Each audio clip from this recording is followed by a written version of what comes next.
आइए आज के वीडियो में हम जानते हैं कि गणेश चतुर्थी का पर्व कब और किस प्रकार से मनाया। इस बार 31 अगस्त 2022 को मध्याह्न व्यापिनी चतुर्थी तिथि होने के कारण दिनांक 31 अगस्त 2022 बुधवार को गणेश चतुर्थी का पर्व मनाया जाएगा। इस पर्व को भगवान गणेश के जन्मोत्सव के रूप में घर घर में आजकल मनाया जाने लगा है।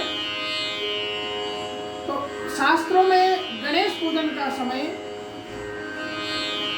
मध्याह्न काल में वृश्चिक लगन सहित मध्याह्न काल सहित वृश्चिक लगन को गणेश पूजन का श्रेष्ठतम समय माना गया है, जो कि इस बार दिनांक 31 अगस्त 2022 बुधवार को वृश्चिक लगन प्रातःकाल 11:11 से लेकर के 1:43 तक रहेगा, जो कि गणेश पूजन का श्रेष्ठतम सर्वोत्तम समय है।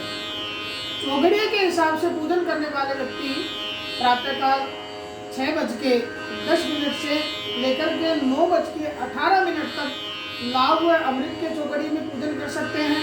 साथ ही दिन के 10:53 से लेकर के 12:27 तक शुभ के चौघड़ियों में और दोपहर 3:36 से लेकर के सायंकाल 6:45 तक चर व लाभ के चौघड़ियों रहेंगे, जिसमें भी गणेश जी का पूजन किया जा सकता है।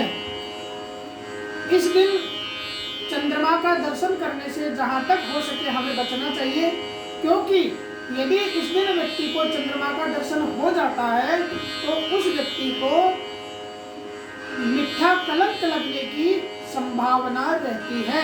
तो जहाँ तक हो सके इस दिन हमें चंद्रमा के दर्शन करने से बचना चाहिए। और मान लीजिए यदि भूलवश हमें चंद्रमा का दर्शन हो भी गया तो भागवत में स्यमंतक मणि की कथा का प्रसंग आता है।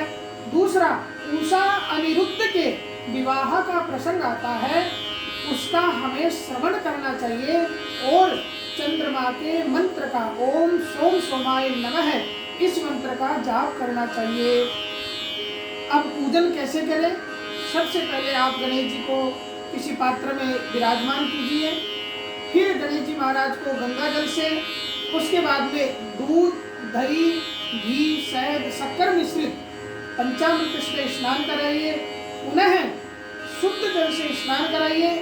उसके पश्चात घी में मिला करके गणेश जी महाराज को सिंदूर और चोला अर्पण कीजिए, यज्ञोपवीत पहनाइए। फिर गणेश जी महाराज को जिस जातक की कुंडली में बुध कमजोर हो, आज के दिन यदि वह गणेश जी का विधि विधान से पूजन करता है, उसकी कुंडली में बुध की अनुकूलता बढ़ती है और बुध की प्रतिकूलता से होने वाले अशुभ फलों का शमन होता है। तो गणेश जी महाराज को सिंदूर और चोला चढ़ाने के पश्चात यज्ञोपवीत पहनाइए। फिर मूंग और हरी दुर्वा गणेश जी महाराज को अर्पण कीजिए, क्योंकि दुर्वा गणेश जी महाराज को बहुत प्रिय है। इसके पश्चात गणेश जी को मोदक अर्पण कीजिए। फिर गणपति अथर्व शीर्ष का पाठ कीजिए और ओम गं गणपतये नमः तथा ओम एकदंताय विद्महे वक्रतुंडाय धीमहि तन्नो दंती प्रचोदयात् इस गणेश गायत्री मंत्र का भी यथासंभव जाप करना चाहिए। उसके पश्चात फिर गणेश जी महाराज की आरती करें। साथ ही साथ जो हमारे घर के मेन द्वार पर, मुख्य द्वार पर गणेश जी महाराज विराजमान होते हैं, वहाँ पर भी गणेश जी महाराज को सिंदूर, चोला और यज्ञोपवीत अर्पण करके गणेश जी महाराज की आरती करनी चाहिए। इससे हमारे घर में वर्ष भर शुभ फलों का आगमन होता है, घर में अनुकूलता की वृद्धि होती है। राधे राधे।